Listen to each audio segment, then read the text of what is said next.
Hello everyone, आपका मेरे YouTube channel study height में एक बार फिर से बहुत बहुत स्वागत है।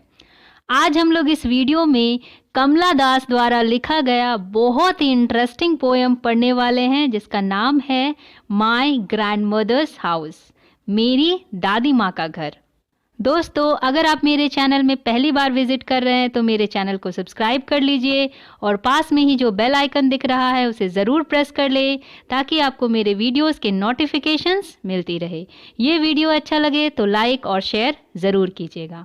तो चलिए ज़्यादा देर न करते हुए हम लोग अपने वीडियो को स्टार्ट करते हैं और समझते हैं पोएम माय ग्रैंडमदर्स हाउस को, मेरी दादी माँ का घर। There is a house now far away where once I received love.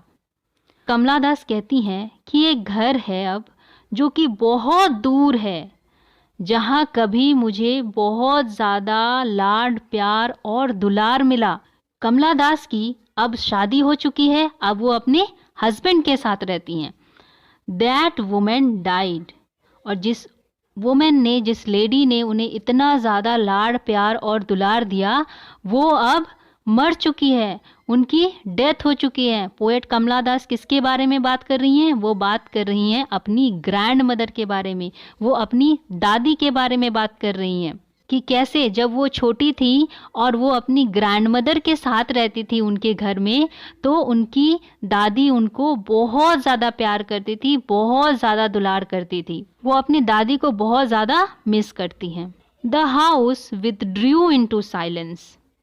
Poet कहती है कि जब वो अपनी दादी माँ के साथ रहती थी उनके घर में, तो उस घर में बहुत ज़्यादा रौनक था, हलचल था। लेकिन अब क्योंकि उनकी दादी माँ का डेथ हो चुका है, उस घर में अब कोई नहीं रहता, तो वो घर बिल्कुल वीरान हो चुका है। उस घर में अब कोई रौनक नहीं है, उस घर पर कोई आता जाता नहीं है, कोई उस घर पर ध्यान नहीं देता। Snakes moved among books, I was then too young to read. वे कहती हैं कि उन किताबों के बीच अब स्नेक्स मूव करते हैं, सांप मूव करते हैं, क्योंकि उस घर में अब कोई आता जाता नहीं है।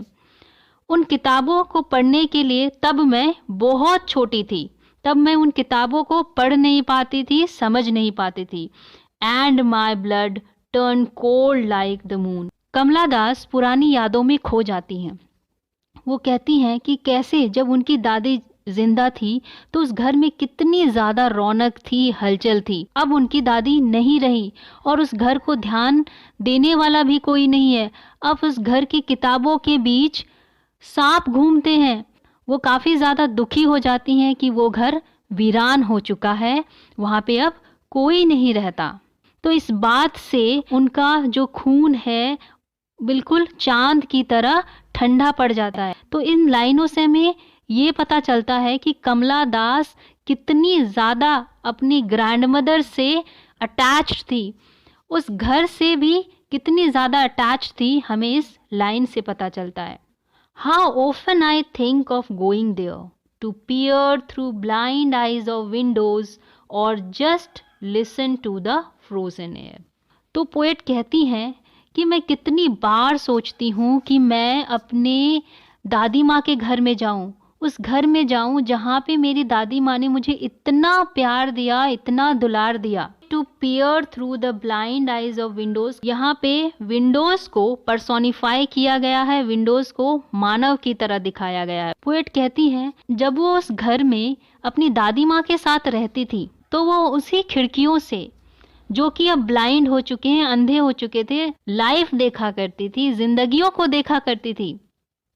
अब क्योंकि उनकी दादी माँ नहीं है, उनकी डेथ हो चुकी है, वहाँ पे कोई नहीं रहता, उस घर को ध्यान देने वाला कोई नहीं है, तो वहाँ के जो विंडोज़ है ना, वहाँ के जो खिड़कियाँ हैं ना, वो भी अब ब्लाइंड हो चुकी हैं। उस घर की खिड़कियाँ कमला दास और उनकी दादी माँ की आंखों से लाइफ देखा करती थी, जिंदगी देखा करती थी। तो इसलिए यहाँ पे खिड़कियों को क्या बोला गया है? ब्लाइंड बोला गया है। कमला दास चाहती हैं कि वो वहाँ की हवा को, वहाँ की जमी हुई हवा को, फ्रोज़न एयर को सुनना चाहती है, महसूस करना चाहती है, फ़ील करना चाहती है। इस लाइन से ये पता चल रहा है कि कमला दास उस घर से कितनी ज़्यादा अटैच्ड थी। उनको अपनी दादी माँ से और उस घर से कितना ज़्यादा लगाव था। यहाँ पे फ्रोज़न एयर इसलिए बोला गया है क्योंकि वहाँ उस घर की खिड़कियाँ हमेशा बंद रहती है और घर बंद होने के कारण हवा थम सी गई है, हवा रुक गई है। और इन wild despair pick an armful of darkness to bring it here to lie behind my bedroom door like a brooding dog. और इन वाइल्ड डिस्पेयर, डिस्पेयर का मतलब होता है निराशा, मायूसी।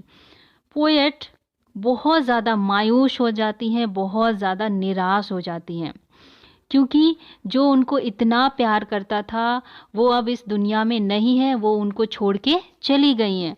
तो वो चाहती हैं कि वो उस जगह पे जाए, उस घर में जाए और वहाँ से pick an armful of darkness.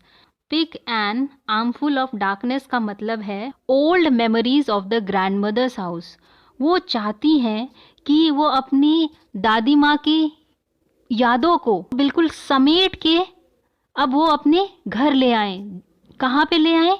जहाँ पे वो अब अपने पति के साथ रहती हैं। कमला दास अपनी दादी माँ की यादों को समेटना चाहती हैं, उन पलों को वो फिर से जीना चाहती हैं, उनके साथ बिताए हुए समय को, उनके प्यार को फिर से वो महसूस करना चाहती हैं। तो इसलिए वो चाहती हैं कि वहाँ से वो एक मुट्ठी भर डार्कनेस ले आए। मतलब यहाँ पे मुट्ठी भर डार्कनेस का, आर्मफुल ऑफ डार्कनेस का मतलब है कि वो अपनी दादी माँ की यादों को वहाँ से समेट के लाए और कहाँ रखे, और वो अपने बेडरूम में उन यादों को समेट के रखे।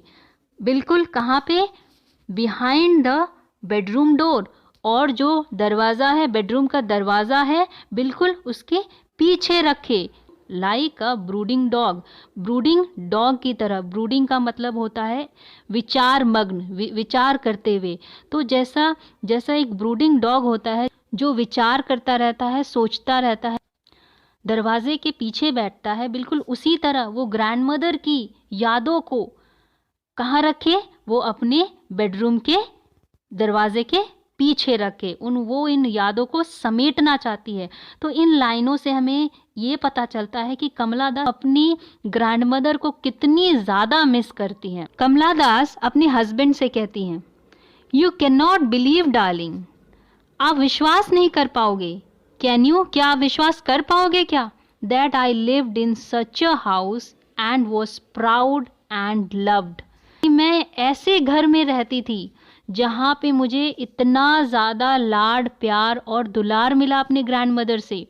इस बात से मैं अपने आप को बहुत ज़्यादा लकी मानती हूँ, बहुत ज़्यादा प्राउड फील करती हूँ, बहुत ज़्यादा गर्व महसूस करती हूँ कि मुझे इतना प्यार करने वाली ग्रैंडमदर मिली। I who have lost my way and beg now at strangers doors to receive love, at least in small change.